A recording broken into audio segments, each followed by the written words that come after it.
Rupture totale.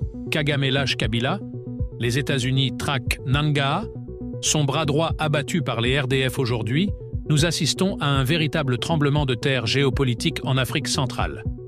Kigali lâche Kinshasa. Paul Kagame tourne le dos à Joseph Kabila.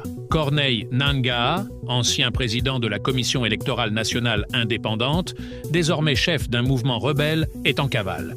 Un de ses plus proches collaborateurs vient d'être abattu. Et ce n'est pas un accident. Il aurait été tué par les forces de défense du Rwanda. Les États-Unis, eux, augmentent la pression et veulent mettre la main sur Nangaa. C'est la fin d'un pacte, la chute d'un réseau, et peut-être le début d'un conflit bien plus vaste. Le pacte Kagame-Kabila s'effondre.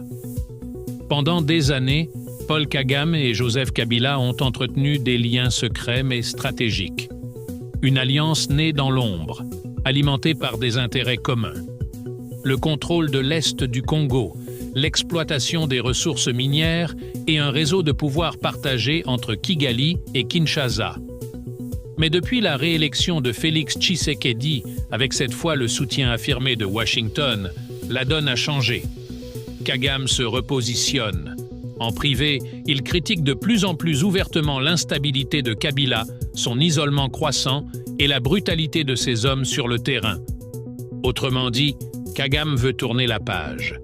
Il cherche à se racheter une image auprès des partenaires occidentaux, à commencer par les États-Unis, et à redevenir fréquentable sur la scène Corneille Nangaa, l'allié devenu Fardo Corneille Nangaa, c'est l'homme par qui le scandale arrive.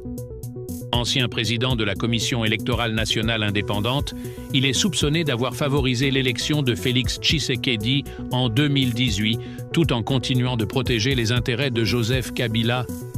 Mais après sa mise à l'écart, il ne disparaît pas du paysage.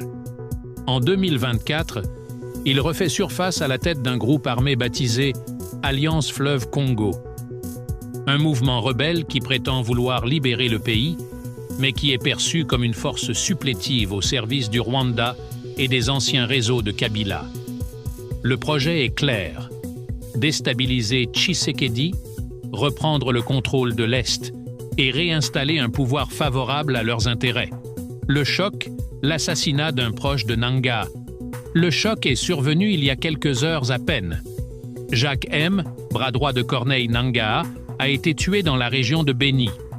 Selon plusieurs sources sécuritaires, il a été abattu lors d'une opération ciblée par les forces de défense du Rwanda, autrement dit les militaires rwandais.